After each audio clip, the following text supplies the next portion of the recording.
Grace being a fetish is getting all tangled on her leash and trying to kill a rabbit. Then again, what else is new? Nothing. Nothing is new. Absolutely not. Hey, Alyson. Yes? A week from now, I'll be at your house because we'll be getting ready for Salem. Yay!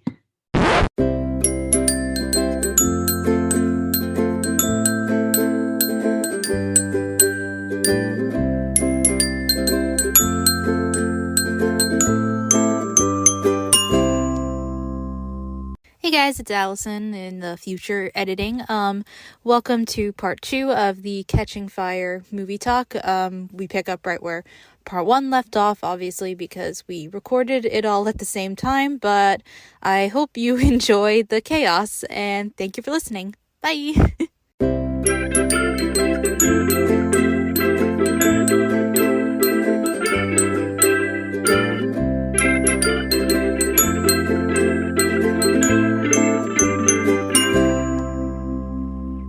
Because we have to talk about all the cool, like very gray characters that are introduced, and they're oddly hot. Yes. Okay. Yeah, let's just break down. So yeah, we know that Quarter Quell gets introduced and we all go, what the fuck? Because what do you mean Katniss has to go through this shit again? So Sarah, as a movie watcher, because Gabby and I read the books first, we neither of us saw that one coming because the movies weren't a thing when we read the book. So were you surprised at all that this was happening? Did trailers spoil you? I managed to avoid all the trailers. Oh, I was very much not interested in the Hunger Games when they were first coming out as movies. I tried book 1 and I just wasn't in the place for it. So like I remember reading a couple chapters and going, "Yeah, no, thanks for letting me borrow this, but I don't want it." And years went by. I watched the first movie in theaters, did not watch the second movie or any of the other sequels for that matter until I was with my ex. Mhm. So I'm going into it and I'm like, okay, there's a second movie. Something has to happen to Katniss. Wait, what do you mean they're throwing her back in? Again? Trauma? More trauma? Again? More trauma? And Yeah. it's exactly the same but different, and with actual murders. That's Yeah. great. With higher stakes and Higher more stakes. political intrigue happening. And with the Ooh, lie of her being pregnant. What? Yeah. That I I might cut this part out, Sarah, when we did our group Catching Fire reading, I made one of my stupid unhinged commentary was after Peeta says, stop texting me everyone. I don't know how to mute this thing on my computer. Um but I said in my commentary after Peeta's like, if it weren't for the baby, and I wrote, insert the pro-lifers losing their shit here.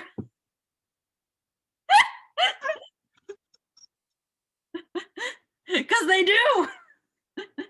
Think about it. They have no problem watching, like, actual living, breathing children murder each other, but oh no, a fetus. Spare the not fetus. a fetus.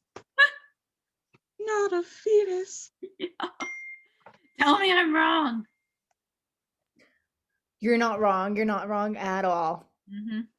Yeah. So shall we break down all the new characters that we are introduced to? Yeah. All right, let's start. Let's just go in the order that they're introduced to us in that montage where, Haymitch basically gives a presentation. Oh my god, I have no idea how to silence this thing on my computer. Ah! Cat! He's bad, but we have a cat for like 3 seconds. Little man, bye. Okay, maybe if I just keep the group chat open on my phone, it'll stop dinging on my computer. I don't know. We're gonna have He's sitting on the floor glaring at me like, how dare you introduce me to people? Aww. Okay, so yeah, we'll start. So first, like, they're minor characters, but we get the duo from District 1, Kashmir and Gloss, who are brother and sister. That must have been in the family. Yeah. Like, yeah. one back-to-back years. Obviously, they're popular victors, but I can't. And I'm pretty sure it's mentioned at some point that they didn't have much family except for each other. So you almost have to wonder, what shit did Snow put them through? I know. And the oddest thing is, like, I thought Gloss was the girl. No, Gloss is the guy. Yeah. I mean, a girl called like named Kashmir, okay, but a guy named Gloss, okay. Sure, why not? I mean, Why the crap not? okay, I'm trying to remember because there's this YouTube channel that made this like series called Tales of the Hunger Games where like a narration detailing all the different games, and I'm pretty sure it mentioned in like when he like did Gloss's games, he like made Gloss queer. But I'm like, I mean with a name like that, how can you not? I mean, Gloss being queer would have like worked a lot. I don't know why. Yeah. Oh, also, I'm pretty sure I mentioned this in a previous episode, but during all their like interview montages, when it's Finnick's turn, he's like reciting a poem for his like lover, and everyone in the audience is freaking out, thinking it's meant for them. The text never specifies what the genders are, so we can assume Finnick's been with both. Oh, true though. True. I mean, it's Finnick. Who would have said no Yeah. to Finnick? Bye, King. Yeah. But anyway, so we got them, so that's awkward having to go into the games with your sibling. And Yeah, then but also it's like it's okay, it's really bad that you have to murder them, but it's sort of great because it's like a little bit like sibling rivalry and competition. Ever at killed least, anybody? well, at Except least they died together because Kashmir died like 2 seconds after her brother did. So there's that at least. But then of course the duo from Chew, Brutus and Anabaria. Brutus who never speaks, so we don't really get to know him at all. Um, but he volunteered in the book. Like he's because Sarah Brutus is basically like 40-year-old man who wants to relive his high school glory days by volunteering to go back into the games. literally, and he is played by Bruno Gunn, and he did a great job because even though he doesn't speak, he does look quite menacing, and it's amazing. And Mera Golding, who played Enobaria, how I don't know how they did, but the how she filed, like apparently the character filed her teeth to resemble a shark.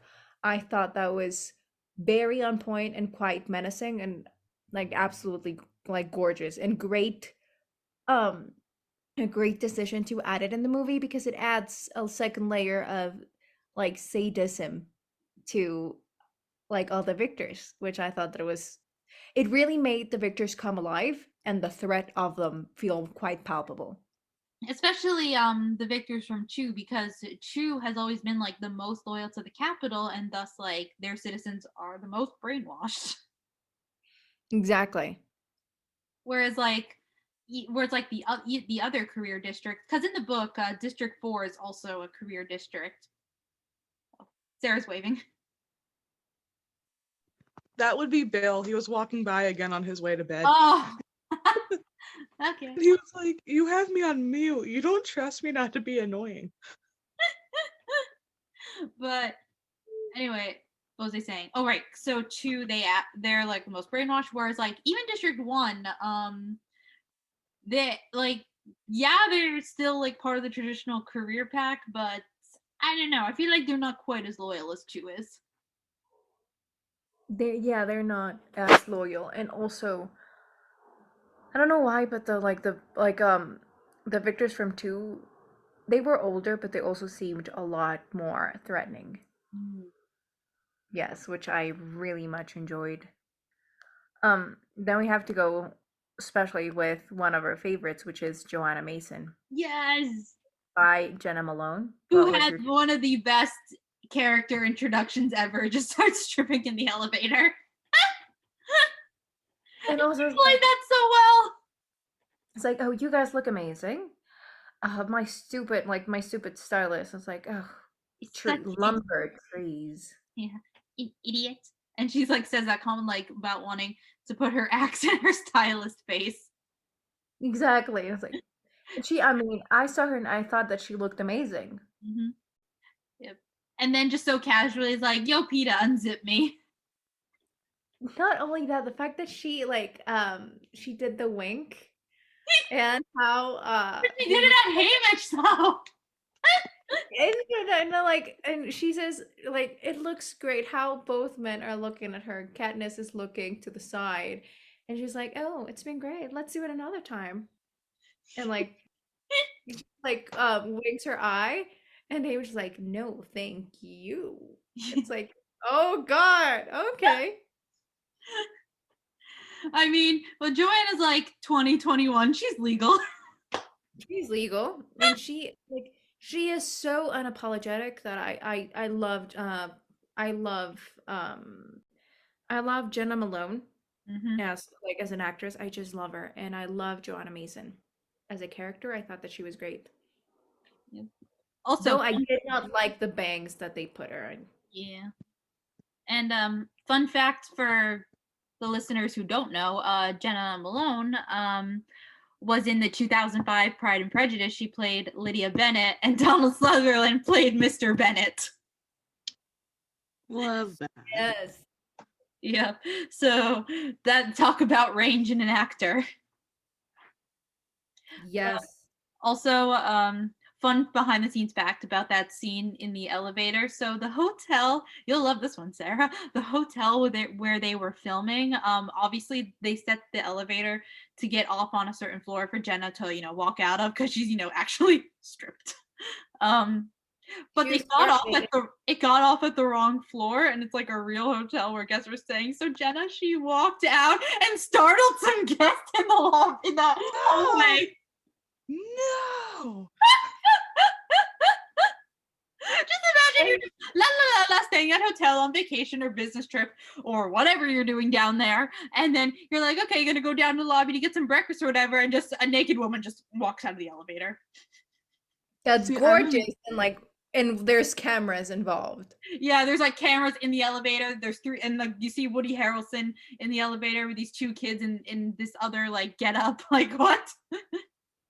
I mean, that's one of the that is really funny and also quite mortifying for the actress, and the fact that she was such a good sport about it. Mm-hmm. I mean, that I have to applaud her. I don't know. I don't know what I would have done. I would have cried in a corner. Yeah, I'd be like, okay, we're done for the day. I'm going home. Exactly. It's like, "Nah." But the fact that she did such a good portrayal of of Joanna Mason.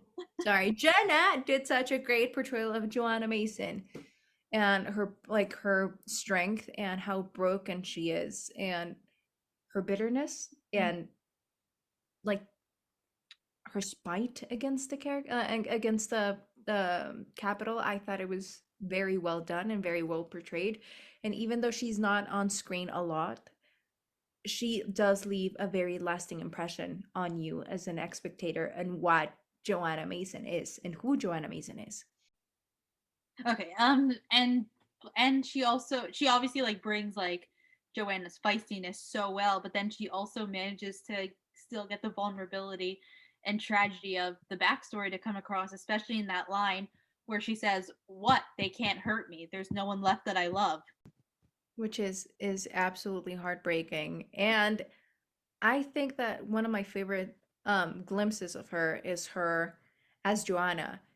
Like Joanna Mason is her in the what's it called? The practice room or the training room Yeah. when she's with an axe. Mm-hmm. You can tell that she means business. Oh yeah. I'm like basically every time I watch that scene, I'm just like, back up slowly, back up slowly, back up slowly. And like most people was like, oh, she's quite thin, she's quite short. It's like, no, she's a weapon. But the thing is, that's still good casting for Joanna, I think, because we learn in the books that Joanna won her games by pretending to be weak and not a threat. So she's like, small and unthreatening looking. It's like the others aren't going to mess with her. And then she just, but then toward the end was like, surprise, with an axe, and then killed everyone. Literally, and she is like the ultimate underdog. Mm-hmm. Another character we obviously have to talk more about is about Finnick Odair. Yeah. And Sam Claflin. Sarah, time to talk about your boyfriend. Sam Claflin on. I was telling a cat to get off my furniture, but I'm back for my boyfriend. Yes. I'm here. What do you think about Finnick O'Dare? We love Finnick in this house. He was part of what got me invested. You're in like, Catch- as soon as you saw him, you were like, oh, hello. It wasn't even that. I was already invested from Katniss's trauma that you see on the Victory Tour. Mhm. And I was like, here's an interesting new man, and he's kind of beautiful. I'm down. Let's see what happens. And we And then, have to love the necklace that he has, which is like the shark teeth. mm, I mean, that is a gorgeous man and a very kind of like a very interesting, quite charismatic, and also quite noble character and mischievous. And I thought that portrayal, at least, well, like Allison was like, Sarah, what do you guys think about the portrayal? What you wanted more from him that we didn't get, especially in this movie? I mean, Sam Claflin, he kind of captured the Finnick from the books like almost perfectly. Like, I'm like, dang, they got that casting right. Good job casting. Um, and because he does so well, like that first glimpse you get when Hamish is giving the presentation, you get like the cockiness and like charisma, and you're like, oh yeah, he's a capital favorite for sure. I can see that. And the fact that he won his games when he was only 14, like Jesus. And And it's because he was the only one left that knew how to swim. no, that was Annie's games. Oh. Yeah, no, Annie, who we can also talk about because obviously Oh. those two are linked. Who, Oh. by the way, Mags volunteered for. So shout out to Mags. Yes, bless I her. mean, I remember Finnick won with the trident, right? Yes, because he had been gifted because in the books District 4 is part of the career pack, so naturally he was with the careers, and then the audience loved him so much, someone gifted him a Triton, which was the most expensive gift ever in Hunger Games history. And then as soon as he got that, it's like game over for everyone else, because then by then everyone was only starting to begin to catch on how much of a threat Finnick actually was. Yep. And then poor Annie, his girlfriend. I mean, my theory and the theory that a lot of other fans agree on is that, I don't know, maybe Finnick did something to that Snow wasn't too happy about, and that Finnick and Annie were already friends, and then Snow made sure Annie was reaped her year. Probably. But however, I like in Catching Fire, which I did not like, is the fact that they did not properly give Annie Cresta any or a lot of scene time or like screen time or any screen time at all. Yeah. Screen time. Yeah. And again, you don't really get to know her that much in the books either. But you do get Not more of her. But not even in Mockingjay. There is nothing really. And I would have loved to see more of Finnick and Annie together. Mm-hmm. So Finnick's later on death was a lot more tragic Yeah. and a lot more brutal than it was. However, I do believe that even though Catching Fire did a great job introducing a lot of the characters, I have to say that they were quite which is understandable because of like screen time and the yeah, but they were quite unfair on the portrayals of different characters and how they were introduced in comparison to others. Mm. Max, that's such a big character, her introduction is barely there, and she could talk, but in the movie they decided for her to not talk at all. Which I get, she's very sweet. That created the perfect and like the perfect and very tragic image of a grandma. Mm-hmm. However, I think they washed away a little bit of like Meg's original strength and original badassness and the fact that she's actually a victor and she won after Yeah. first after Lucy Gray. Yeah. And she won before it was a whole thing of like she was in the first games that were actually a thing that were like televised, right? Yeah, that was in a brand new arena because the first 10 years was all taking place in that amphitheater. Exactly. And the fact that that was very glossed over and you cannot see, okay, you see Max as this like cute little granny, but you don't see the like the importance of her and the tragedy of her being there Mhm. after everything that she went through, and there is no even like small flag hinting on who she is. Yeah. That really bothered me. Yeah. However, going after this, we're going to one of your, at least the one favorite tributes that was, well, Victor's that was introduced, which is Beatty, Jeffrey Wright, and Wireless with Amanda Yes. Plum. Yeah. What was your take? I love those two so much. What do you think of Virus and Beauty, Sarah? They're definitely a lot of fun from what I remember. Mm-hmm. Interesting characters. I like. What Yeah, I'm trying to think. What was it ever stated? What happened to Virus in her games that caused her to be a little doop doop tick tock like like no, I think that in this movie was done that she hit the force field, which made her go a little bit crazy and not being able to talk, because at the beginning she was fine. no no it was Why? it never hit the force field in the quarter quell.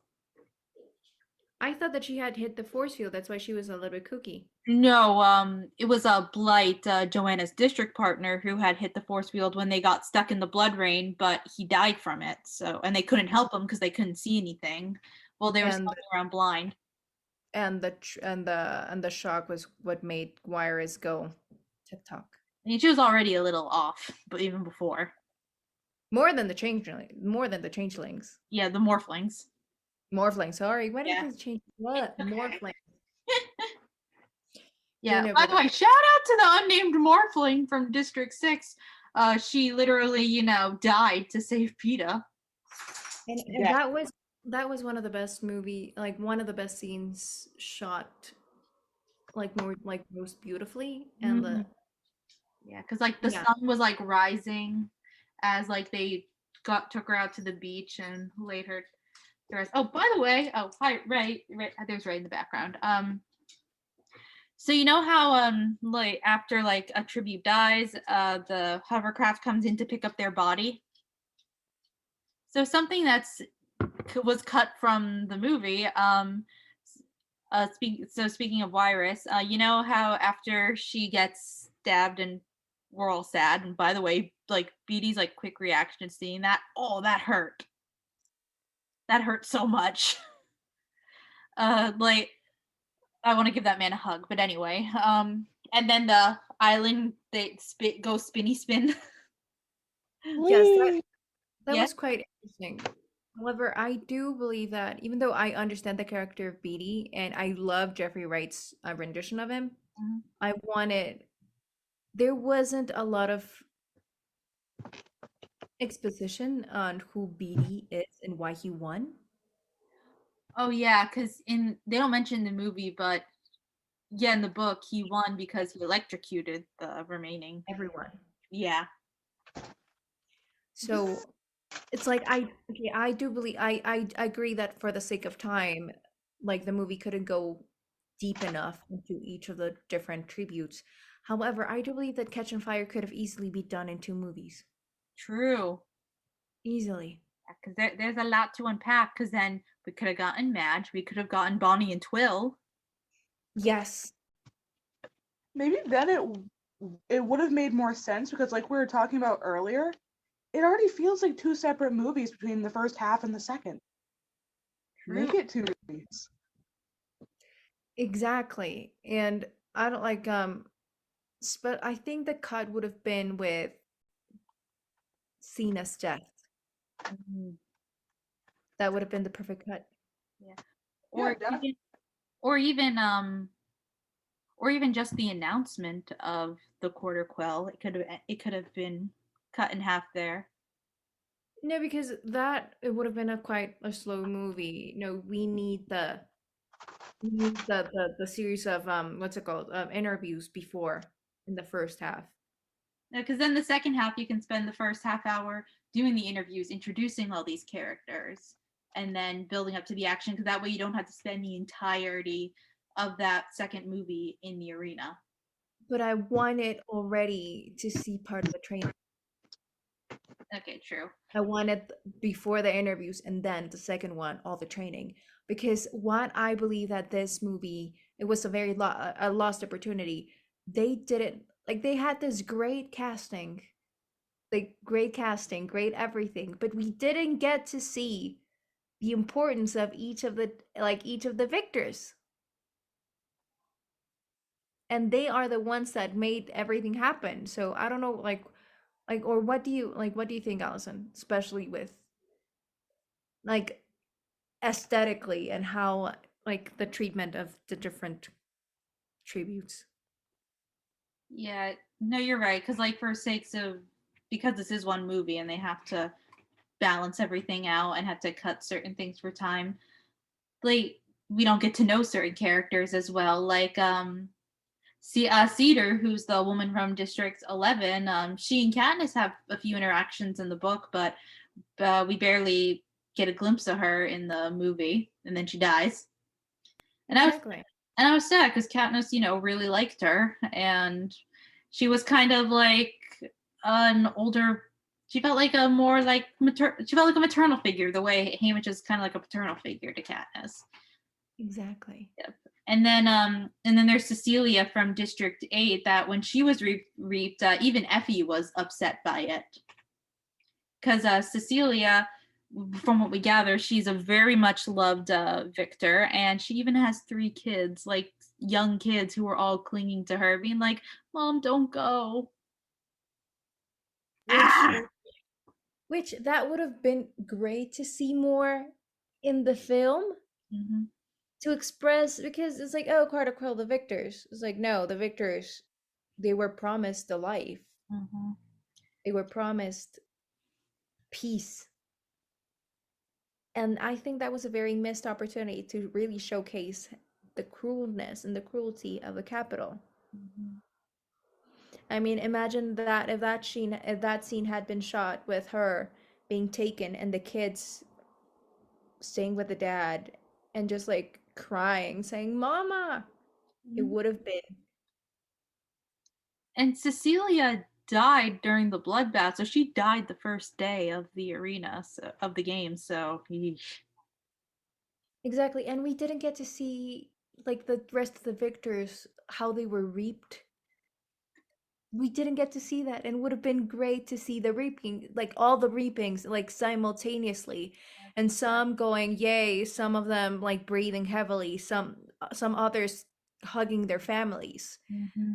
It would have been amazing, and it was a missed opportunity. And instead, what we got, sulky, so like moody Gale. And bring you back to hating on Gale. Had to do it. Yeah, no, but in this, like, also, why there was a picture of him in the locket? Why? Because it was Peeta giving Katniss permission to have a life with Gale. Ugh. Okay, the second part of the movie, you have to agree that it was like Power Rangers in a beach. Around. Go Power Rangers. Yes or no? And the monkeys was like Mojo Jojo. Yes. Oh my god. So you got literally, and I'm sorry, but I know that it was like dried blood or whatever, but it sort of looked like chocolate, so it reminded me of Charlie and Chocolate Factory. But like one of the kids looked after falling in the chocolate sauce. Mm-hmm. I'm sorry. Also, tiny moment from the book that I kind of wish was in the movie, but you know how when Joanna gets like pissed at Wirus when they first join them and they're still covered in blood, and then Katniss is like, "Hey, get off her!" And then Joanna and Katniss kind of start fighting, and Finnick has to pull Joanna off. Katniss and Joanna screaming like, "I got them out for you!" That type of thing. So in the book, during that moment, Joanna continues like cursing, and Finnick just literally like picks her up, throws her over his shoulder, and takes her into the water to clean her up, and like dunks her in every time she starts swearing. Exactly. She was like, it would have been absolutely great. And I would have loved to see a lot more of Joanna and Finnick together. Yeah, because they're friends who have known each other for years. Years. So I would have loved to see that, but we didn't get any of that. Instead, we got a lovely beach. We got them, we saw them eat fish, raw fish. Mhm. We saw them struggle for water. We never, okay, we saw them eat, we saw them drink water. We never saw them once saying that they wanted to go to the bathroom. The Well, thing, it's a movie. Your characters don't have to go to the bathroom when they're in a movie. but still, like legit, I don't think that the suits had like even way to get them off. They went when they were in the water cleaning the blood off of everyone. I mean, yes or no, like the suits look like latex. Yeah. And I was like, just why? Just and also imagine that sort of like material in the sun. Yeah. It's not cool. It's not no. Yeah, okay, one thing that we have to give the second part. Great shots, like great cinematography, yes. Mm-hmm. Gorgeous colors, yes. Reality, not even closely, but whatever. Whatever. It's the Hunger Games. Anything Yeah. goes. We did see their hair from like the people slightly just realistic. Mm-hmm. Sure. And we did see the arena, and yes, it's quite interesting. It was well translated from the book to the movie. However, I wanted to see more of the victors. I wanted to see more, not exactly bloodshed, because it's not about the bloodshed, it's about the struggle. And because it was unclear where the lines were drawn. Mm-hmm. You know what I mean? And in the book is not unclear where the lines are drawn. It's very much clear. Mm-hmm. They even talk about what abilities each other have. So it's like, what? Oh, and what is your take on Katniss getting electrocuted? And finally with the arrow, and then just like the whole thing. I mean, I applaud her for doing the unexpected thing. I never would have done that or thought to do it, because even Finnick, he's like, Katniss, don't you fucking dare. What'd you make of that scene, Sarah? It was definitely something to behold. I mean, I feel like the whole second half of this movie had me guessing the whole way through. Mm-hmm. Like, I never expected anything that was coming. Oh, and I do love that like last shot of when Katniss is like has the arrow and Snow's watching it on TV, like the way it's angled, it looks like she's pointing the arrow at him through the screen. It's so good. Yes, true artwork. Mm-hmm. I'm like, thank you, Francis Lawrence. But and also just I loved cutting back to, and I love how unlike the first movie when we did cut away to what the audience was experiencing, we did see Haymitch. We never saw what Haymitch was up to during these games. True, we missed that. And we only see Snow and Plutarch, which is fascinating. And hold on, I forgot to mention this, but going back to the scene where the island goes spinny spinny.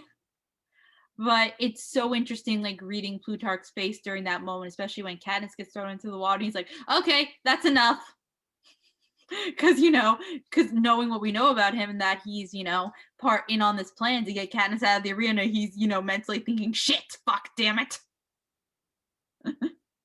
god damn it, Rock," and But I don't know, he has to play it off as like, no, we want her alive, because his whole thing, his whole like bullshitting thing he's giving Snow is, we gotta ruin her image, keep her alive for a little while so we can watch her kill her friends and destroy her image with people or whatever. Yes, but like I would have loved to see at least a little hint of him going, Yeah, like fuck. Or just like him going like I don't know, going it's a gorgeous shot. It is usually in the mirror and the person cleaning like or at least like splashing their face with water and going and like passing their hands through their hair backwards. Hmm. That's a very like cliche but effective shot. And Yeah. we would have loved to see Plutarch go to hell and back, but we didn't. Yeah. Then again, I know Francis Lawrence was very protective of trying to keep like District 13, still being alive, a secret. Like it's literally only mentioned once at the beginning of the movie by Snow, and I don't think he wanted to make it too obvious because in the book, because of Bonnie and Twill, who we never meet in the movie, we know that there's a strong possibility that 13's alive. We just don't have any like solid confirmation or what kind of shape 13's in until the end. True. Yep. So Francis Lawrence just wanted to keep it as hidden from the moviegoers as possible because obviously the book readers knew what was coming. So it's fascinating to watch Plutarch's, Philip Seymour Hoffman's performance of the character in that moment. True. Sarah, what do you think about the last part of the whole movie? Oh wait, hold on, wait. Before that, I forgot to say this earlier when I was talking about Wyrus and how she got stabbed right before the spinny. Yes. So in the book, after that happens, Katniss doesn't get thrown off the island. She manages to hang on the whole time.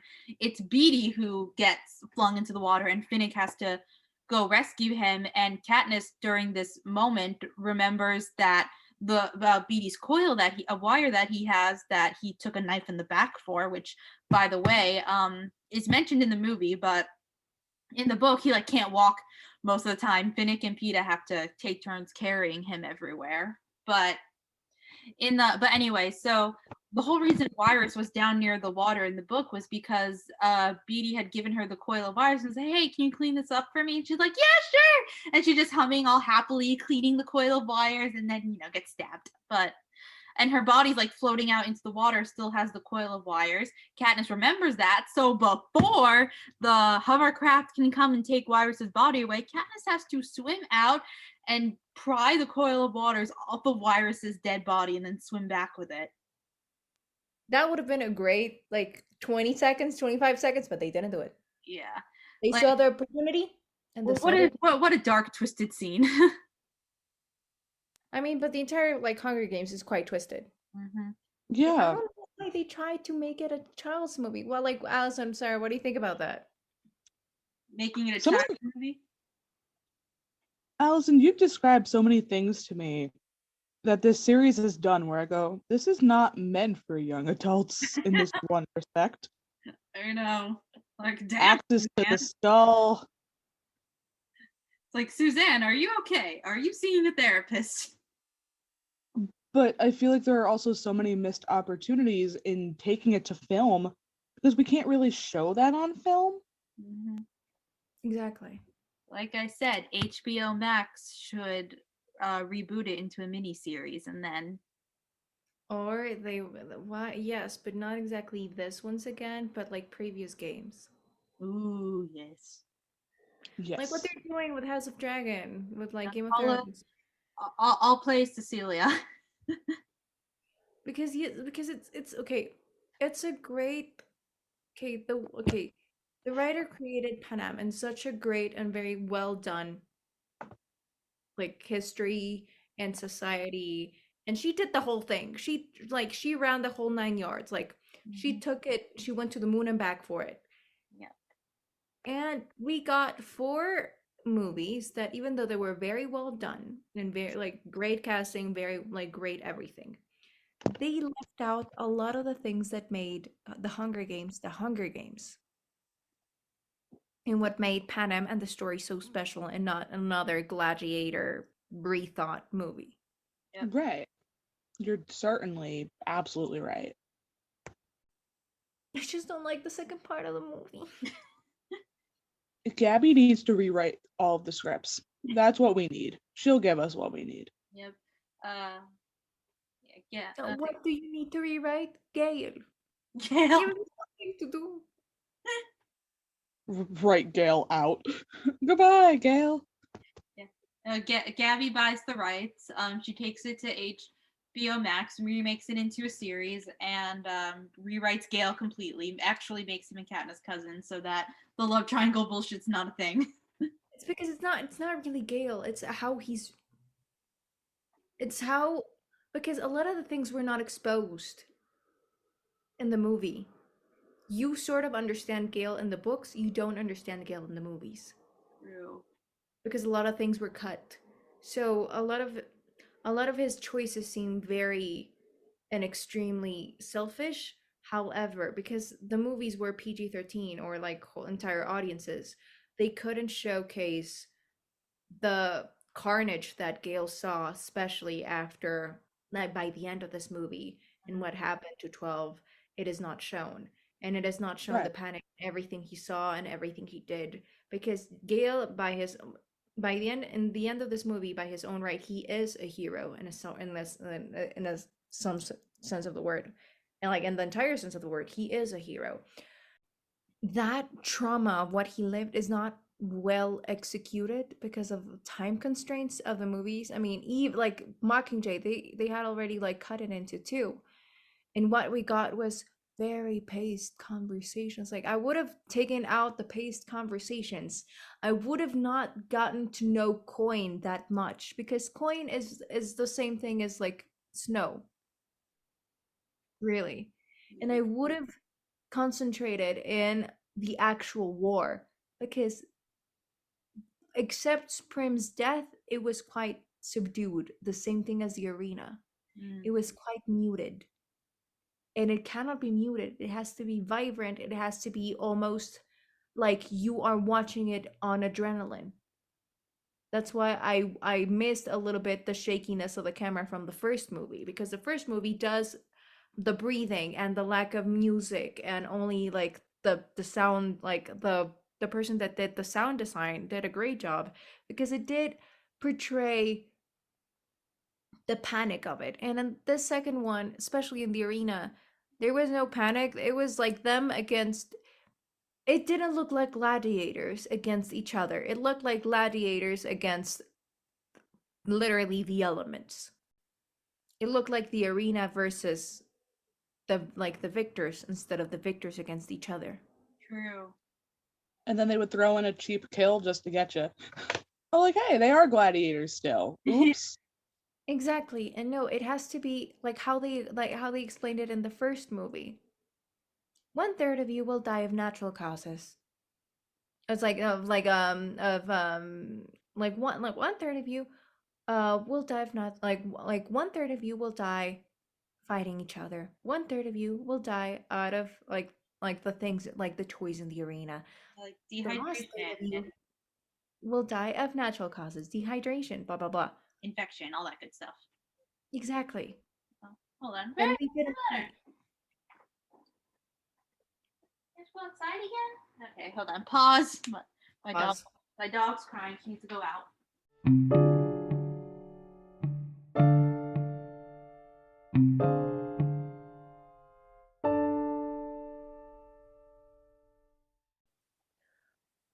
It was very subdued, and I believe that they if the Hunger Games had been done in a way that it's not exactly because it is okay, it's a young people audience, sure, but it's similar to the Vampire Diaries, similar to like they shouldn't have gone like almost like Harry Potter on it.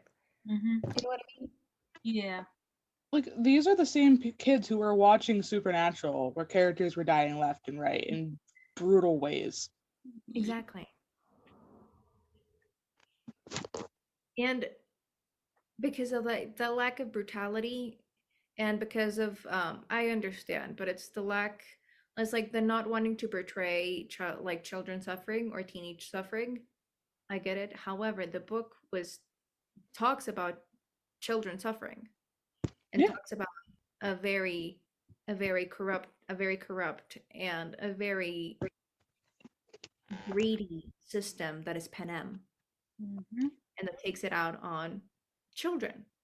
So How the crap do you showcase that without showing like children suffering? Like, what do you get if you don't want to show that? Then you get a very bland movie, and that's Yeah, what happened. but surely in real life, governments don't hurt children. Of course not. Like laughing nervously while looking down. But yeah, it's like I don't know. I think that it had okay by like okay for when how can I explain this? The movie was great for the time that it was released Mhm. in. It it still looks absolutely great. The casting was on point, including like most of the costumes. I thought that the aesthetic was on point, the music was on point,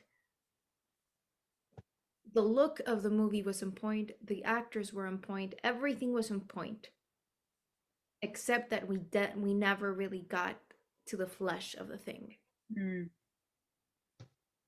Like we were at dinner, we got through through the first course, main course, but we never got to the dessert. Yep. I believe. I don't know what like because Alyson has read the books and Sarah has only seen the movie. So what do you guys think? I mean, I get it because they did want the movie to reach a mass audience, but it's hard. I don't know. It's because like when is it okay to what's it called sacrifice? Yeah. I don't know, like the meat or like I don't know the story for it to reach a general audience. Yeah, because I mean, the first movie came out in 2012, and this was around the time Game of Thrones was, coming up, and kids even, I remember kids at my school, even if they technically weren't supposed to be watching it, they were still finding ways to watch Game of Thrones, so, and they could have handled the Hunger Games book level violence. Exactly. And like I mean, nothing is like Game of Thrones level of violence and they were watching that and they were absolutely fine. Yeah. But I was the game I was only slightly traumatized by the Red Wedding. oh and like yeah. I mean the red wedding's the red wedding. Yeah. However, I mean or at least okay, not show the death, but show them fighting. Hmm. I would have loved to see an Obaria trying to use the teeth. The thing is, I think they because in the book, Katniss mentioned as they're like climbing up the mountains in the jungle, looking back, and she can see the center. She can see the cornucopia. She sees them fighting, and there's this like really fascinating line she says about like how like look how quickly you all turn on each other, which I have talked about in a previous episode. I forget which one, but it eerily reminded me of certain thought patterns that young Coriolanus has in Ballad. So I thought that was an interesting parallel between young Coriolanus and Katniss. But and I think because of that, they did film scenes of the victors fighting because I remember seeing some behind the scenes footage and interviews of the victors rehearsing, specifically like with the actress who played Anabaria, but they cut it because they chose to focus on Katniss and crew. Which I get it's the main but no like this is not about oh you just focus on the final girl. The final girl becomes the final girl because of everybody else. Mm, What if they would have treated it as a scary movie, as a horror movie? true. It would have been better if they had focused like treated it almost as a horror movie because Mhm. like the final girl becomes the final girl because of everybody else. Yeah, So I would have loved to see Joanna fight and Finnick fight and Brutus fight and Obaria and Chav and see how Chav dies.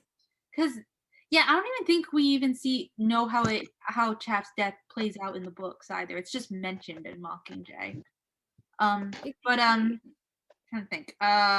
Oh, I think something I forgot to say earlier that I was trying to make a point of. So you know how like in the book we don't get to the arena till like 2/3 of the way through the book. Whereas versus the movie, it's like about halfway, which makes sense because, movie going audiences, they want to see the spectacle of the arena, which is why you kind of have to breeze through the first half of the movie, but they still do it really well. Like, it doesn't feel too rushed. It somehow still feels well paced. But so yeah, so to your point, like, if they do want to spend more time in the arena, because that's what the audience wants to see, because we are the capital, we want to see the spectacle of the games. We want the drama of the love triangle. That's why it was promoted so heavily to us at the time. But so yeah, it is interesting why we didn't get to see more of the other victors fighting, because it is a faithful adaptation, but you can still take some creative liberties and stepping away from Katniss's point of view, which they do because we see Plutarch and Snow while they're watching the games. By the way, I do love that moment with Snow and his granddaughter where Peeta almost dies from hitting the force field. Finnick has to revive him. Katniss is freaking out, and the granddaughter says, like, someday I want to love someone that much. Just seeing Snow's reaction to that, like, oh.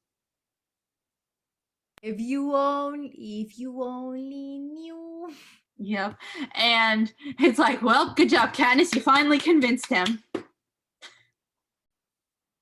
I don't know. It's like, okay.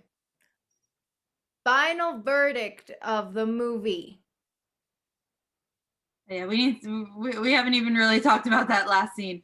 Actually, we haven't even talked about the beach scene really in great detail. And that's like my favorite ever Lark scene.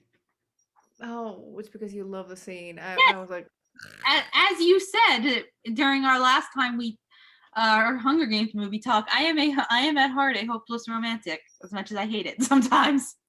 I mean, yes, like, oh, take a pearl. Everyone's dying here, but take a pearl. Seriously? It was meant to be sweet. I loved it. I was and he gave it to her in a suit that doesn't have pockets. I'm pretty sure in the book it did. She held on to it the whole time. I don't know if she I don't know where she shoved it in, but still. Well, because she has it all throughout Mockingjay, part 1. So clearly it stayed with her. But still, it's like, it's highly, it's like, dude, it's like, how? I don't care. It is sweet. I love it. I mean, okay, is it romantic? Yes. Does it, like, all the shippers, Peeta and Katniss shippers, was it fan service? Yes, it was. Yeah, and I don't care. I am serviced. It was mostly, like, Sarah, what do you think about that, like, that scene? Did you like it? Did you not? Did you thought that it was cheesy? Do you think that it was highly unlikely? What do you think? It was definitely fan service, and I'm glad that fans like Alyson are serviced. But, like, again, where did she keep it? There's nowhere to hold it. Maybe there's a pocket in her quiver of arrows somewhere. No, she's just got it shoved in the bra of her suit. Whoever's holding her boobs is holding that pearl too. Listen, Katniss like never runs out of arrows either. Like in the book, she talked about having to like collect arrows. Even like Finnick, after the monkeys are done attacking, goes back into the jungle and comes back with a bunch of them. And they just her quiver magically never runs out of arrows. I mean, true. I mean, I think that okay, talking about the pearl, I think that she shoved it in her belly button. Okay. Could be. It's a possibility. It keeps it in place, and there's no like fear of you either like dropping it or it falling off or you swallowing it or something else happening if you shoved it somewhere else. Yeah, listen, I've never thought about the logistics of this guy. Thank you for putting this in my head. Just thinking about it.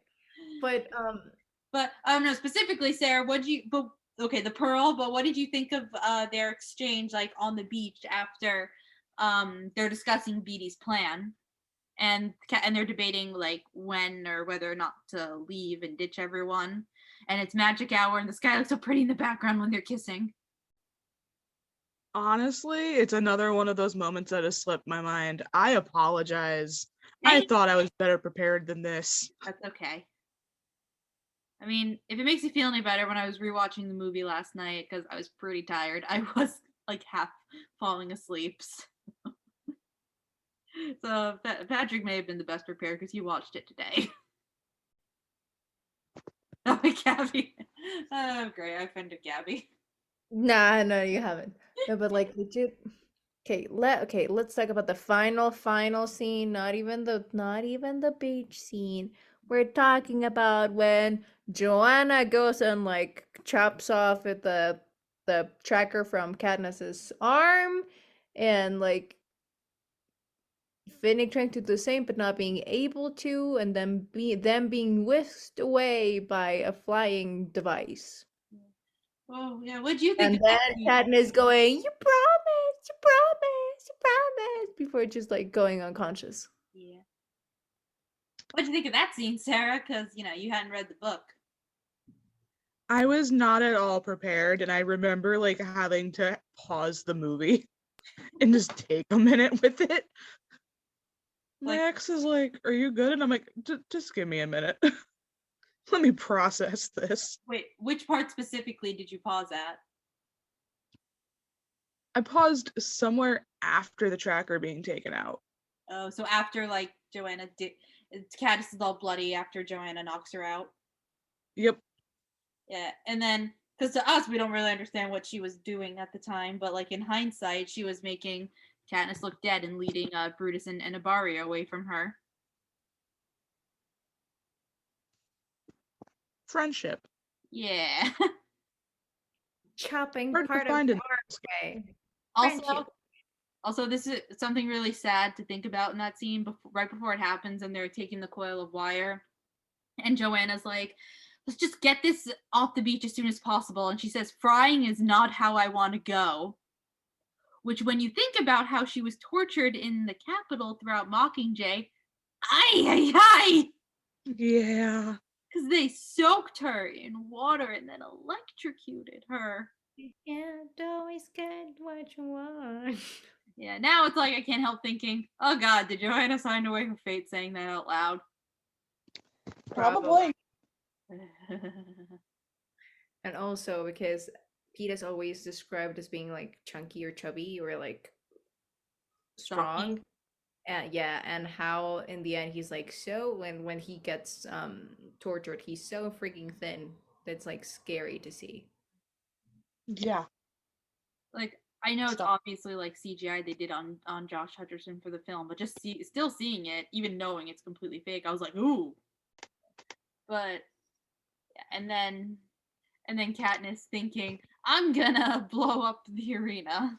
Like, yikes. Which with a single arrow, I was like, eh. I don't care. It looked awesome in the movie. Okay, it did look awesome. However, the last scene when her screaming, "You're a liar! You lied to me! You're a liar!" That ruined it for me. Yeah. Because Katniss is not a vocal person.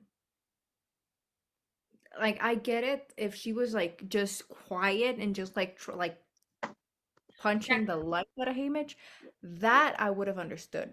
because because that's basically what she does in the book, except she like claws at his face, and he's the one like screaming profanities at her, and then Finnick and Plutarch have to rip Katniss off her, and then that's when Plutarch sedates her. Exactly. That I get. And her just like, where's Peta? No, we didn't get him. Like, what do you mean you didn't get him? Mm-hmm. You didn't. And her for a second, the realization kicking in, and then her going full on murder, it would have been great. Mm-hmm. No screaming involved from her part. Just going down a business, which is I'm gonna freaking fuck you up. Yeah, because that's the mindset she was in that moment. Because in the book, she thinks that they've all been taken by the Capitol and are like in a prison somewhere. And she's like, "Oh shit, we're gonna be tortured and executed." So she takes a syringe and goes looking for Peta with the intention to kill him to spare him from the torture, which irony. Exactly. And instead, what do we get? Someone like going crazy, like someone like screaming her head off, going, "You're a liar! You lied to me!" And it's like, dude, he never did. They tried, they failed, but they tried. Yeah. Yeah, it feels very against her character. Yes. And how Haymitch is like so cool with her being like that. I'm just like, it's very on character with Haymitch, but at the same time, it's like a couple like swear words there would have been great. So I did appreciate the line that was from the book where he's like, "You and a syringe against the capital. This is why no one lets you make the plans." Exactly. Or it would have been great the shot of her closing, like her, when you see the through the character's eyes, how her eyes are closing, and Haymitch just saying to her, "We're gonna get him back." Ooh, yeah, that would have been a good one. And like, cause it's like, and just like the breathing, it's like Katniss, we're gonna get him back, I promise. And then Yeah.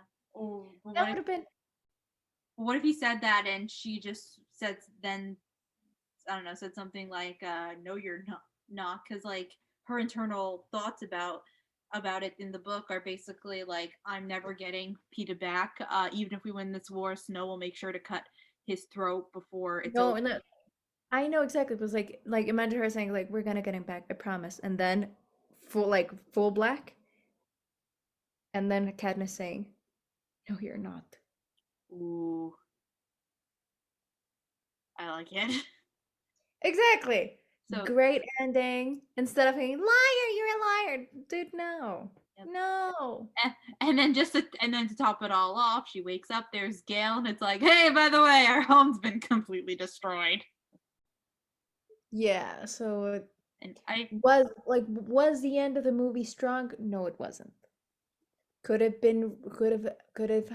Could it had been redone slightly different? Sure. Or even like just her like fighting and like punching Haymitch. And you know how everything sounds like when there's like ringing in your ears? mhm. So Mm-hmm. everything that Haymitch is saying just like blurred out, almost like underwater. And then her only thinking Peta, like he's probably being like tortured as we speak. It's like tortured as we speak. Why didn't you get it? But like her just like silence just her mind. And instead of her screaming, "You're a liar," her internally saying, "You lied to me." And just like breathing, but her not talking. It's just like her mind going crazy. And then Haymitch, Definitely. yeah, Haymitch is saying, "Katniss, we're gonna get him back, I promise." And her saying, "No, you're not." Or her going crazy, or like her going like punchathon after him saying, "So you with this arrange against the Capitol, that's why no one tells you, like that's why no one lets you make any decisions." Well, things went wrong with Beatty's plan. It was only her decisions why your crazy idea even kind of worked in the end. Yes, no, but like imagine the scene. Hmm. Her coming like with Peeta, is like, "What do you mean you didn't get Peeta? We didn't get him." Her her slamming Haymitch is like, "Where is he?" And him saying, "We didn't get him." "What do you mean you didn't get him?" And then him saying it's like, "Oh sure, you with a syringe, you against the Capitol. That's why no one tells you anything. No one makes you like no one lets you make decisions." And her going ham at him, and then it's like ringing the ears, Mm. and then saying, "Katniss, calm down, calm down, calm down." And there's just like the internal monologues are going, "Peeta's probably tortured." Like it's like he's probably being tortured. I wanted to spare him, blah, blah, blah, blah.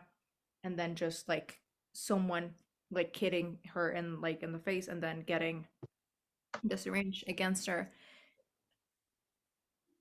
and just like her breathing and like heavy breathing, and then you like the pan from her eyes, Mhm.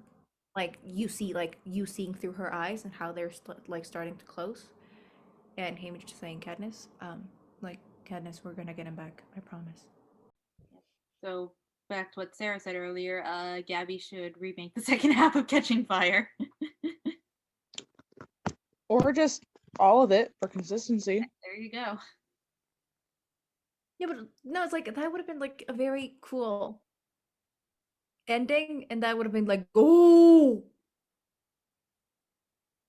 and you want to see what comes next instead of like someone screaming. Like, I'm not criticizing Jennifer Lawrence's portrayal of Katniss. She did a great job with Katniss. A great job.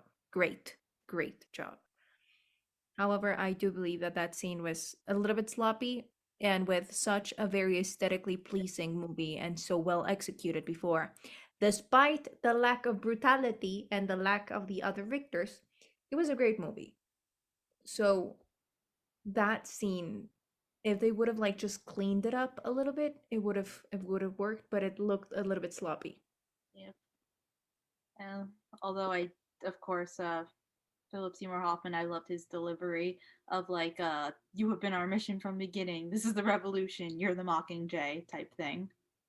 Oh yeah, I mean, again, the real winners of the entire movie are the casting directors. Yep. Okay, and Sarah, I know you got to go in a few minutes, so we should wrap up your bit. Everyone's just slowly leaving one by one, just like the games. One by one. Yep. So, Sarah, final thoughts, things you want to share, and also don't forget to plug yourself. Plugging myself. Bookish Lotus on Instagram. Find me. Love me, please. Yes, give her love. She's like Tinkerbell Fair. She needs love, or she fades away. I fade into nothing. But I very much feel like all of us have said, the first half of the movie is strong and the other half really missed the point. Like, it's about children suffering. And I understand you don't want to depict that, but when you take that almost completely out, you're killing so much of the message and so much of the reason why people enjoyed the books. What do you know? Watering down the violence. It almost sounds like something the Capitol would do. But and who was your favorite character in the movie besides Finnick? How dare you do the besides Finnick to me? It's always Haymitch. You have good taste in fictional men. I mean, I hope I have decent taste in fictional women, all things considered. But I'll take the comment on men. I'll take it. Yeah. Anyway, well, anyway, thank you so much for coming on again, Sarah. Always a pleasure to have you. Oh, it's a pleasure to be here. Yep, and your phone didn't kick you out this time. Yay! No, it did not. I am so proud. Woo! We That did. was your Yep. All right, and yeah, you gotta go in like a minute. So thank you, Sarah. We will talk to you again soon, and I will link your Instagram in the show notes as usual. And hey, listeners, remember, hydrate before you dihydrate. All right, I'm out. God. Bye, Sarah. And she went, and Yeah. I was gonna say that we were Yeah, gonna just talk about the hotness of Finnick Odair and Joanna Mason, because the hotness of Joanna Mason is out of this world. No, well, I'm like just watching the movie. It's like, why is everyone so beautiful? I know. It's like Even Hamish. humans are beautiful, and so it's like, oh, I have a good taste in like what men. I was like, Haymitch is an alcoholic with like severe like PTSD, so I don't think about like good taste. I mean, it's not a bad taste. It's just yeah, but yeah, but on the other hand, it's you and me. Yeah. You know, I realized a character we never talked about once. Then again, What? he doesn't do much in the movie. We never talked No. about Prim at all. She doesn't do anything. She's barely in it. I know, but she heals Gale. Wow, putting like, I mean, okay, we do see growth in Prim. However, I understand like if Prim was cut from this movie, there would be like really no difference. I know. Slightly. However, I do believe like her I do believe that the character deserved a lot more screen time Hmm. than she was given. However, it's it though it can be say it can be that the same thing can be said about every single character in it because the books are so rich and the movie did a great job. However, the time restraints of it Hmm. were very, very hard. Yeah. Also, I noticed something kind of interesting that they do with Prim's hair throughout the movies. I can't remember exactly how it looks all the time in Mockingjay Part 1, but in the first movie her hair is obviously in like, the two braids, just like how when Katniss was her age, her hair was in two braids cuz Peeta points out that detail. And then through this movie her hair is like in this kind of half up half down kind of style with like different braids. It's like different variations, but specifically in the scene that she has with Katniss, where she says like I can see hope and tells Katniss like we're with you, you don't have to protect us, that type of thing. Her hair is still like half up half down, but it has that cool braid that's like off to the side that almost kind of looks like Katniss's braid from the movie, the first movie. And then it's in a bun a lot during Mockingjay 1, but then by Mockingjay Part 2, she's literally just has Katniss's single braid kind of to represent her like growth and maturity and how she's starting to come into her own just like Katniss. And also her allegiance to her sister. Mhm. However, that also is kind of like a tattletale that she's gonna die. Yeah. But we'll get there when we get there. We'll But get there. yeah, but of course, just have to give a shout out to Prim because she is, the catalyst to everything in the first Yes, one. because of her. However, you, Alyson McGuire, tell me why do you okay? Final thoughts on this movie? Liked it? Not liked it? Uh, I mean, loved it. Favorite movie in the franchise. Introduced all these amazing characters and like builds and expands the world too. Because again, I've said before, the first one's like focuses on Katniss's personal survival story with the games, and this one builds off of that. And it's not just about Katniss anymore. It's like and just like because like Katniss like shooting the arrow at the force field, the end is like putting an end to the games, to the distractions. Like no, now it's the war. Now we're gonna talk about the real issues here. Like literally, no more games anymore because you people running the show suck. It's like Yes. it's like that movie The Truman Show when Truman leaves the dome. Like it's like similar feelings as like show's over. This is fucking bullshit. Yes. Type thing. And as crazy as it is, I'm basically Finnick in that scene where I'm like, Candace, get away from the tree, what the fuck are you doing? But at the same time I get chills. And also just to give me another excuse to praise Philip Seymour Hoffman's performance, because of course, um right before when Beatty is like putting the plan in place, explaining how it works, and Plutarch's watching because this is for him. That's the signal of okay, we got to get ready because shit's about to go down. The way he's watching and watching like on screen, you can I don't know how to describe that look, but he looks like a proud parent, and his back is to Snow, so Snow can't see his expression. True. I know it's just interesting to watch scenes between those two because my god, they both of them just work so well off each other.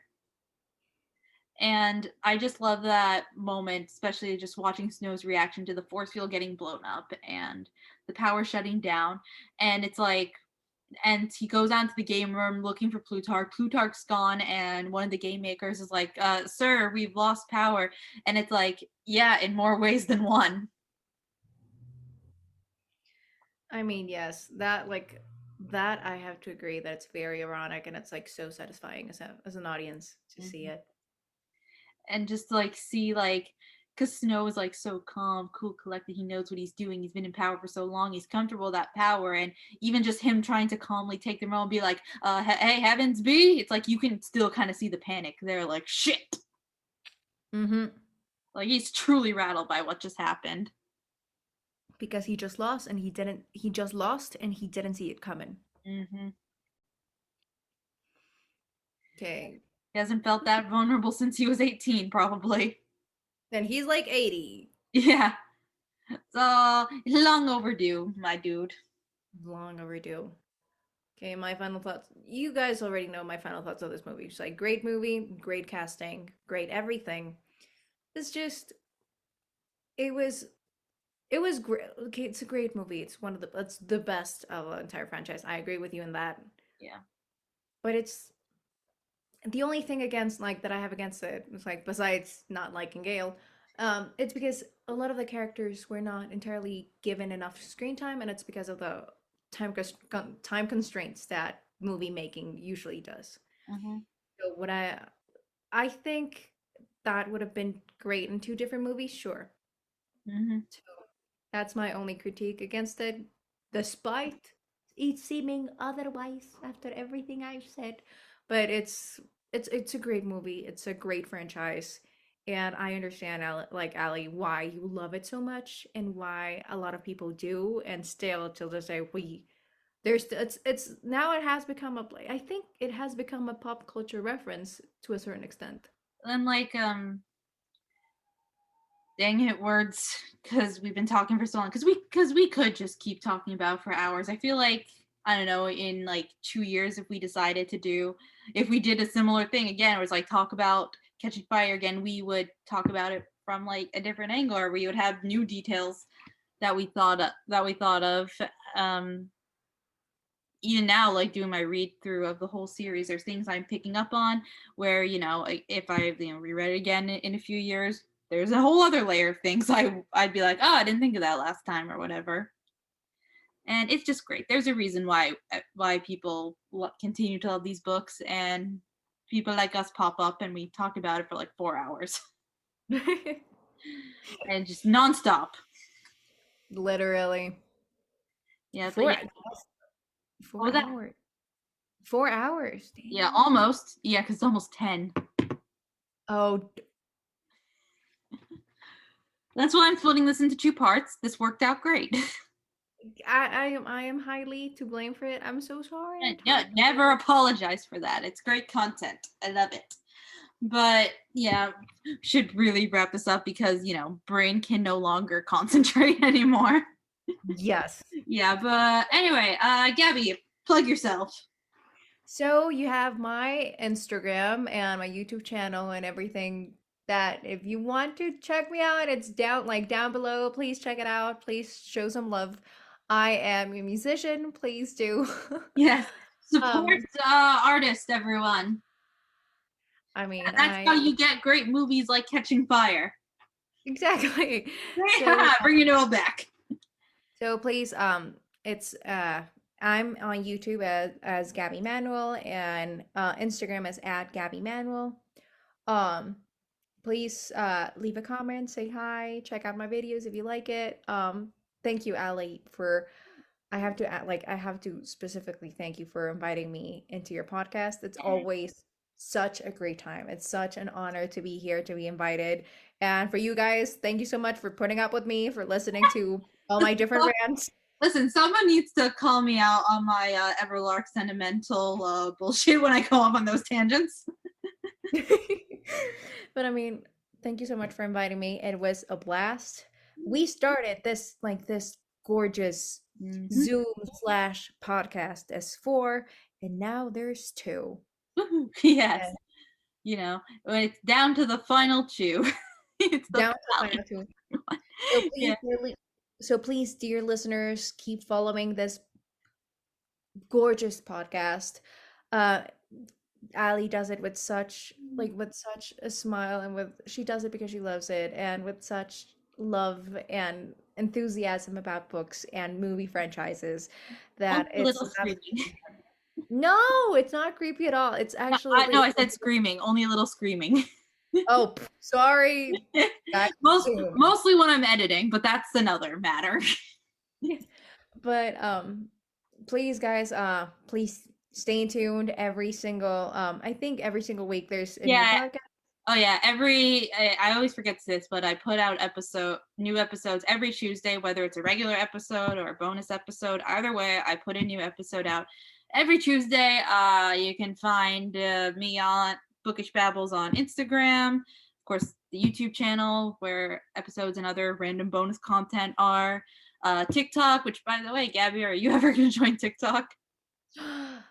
Fine, I'll join TikTok only because you asked me to. Yeah. And Look at only that. if we're I'll even and link my personal TikTok because I've been doing more stuff on there lately.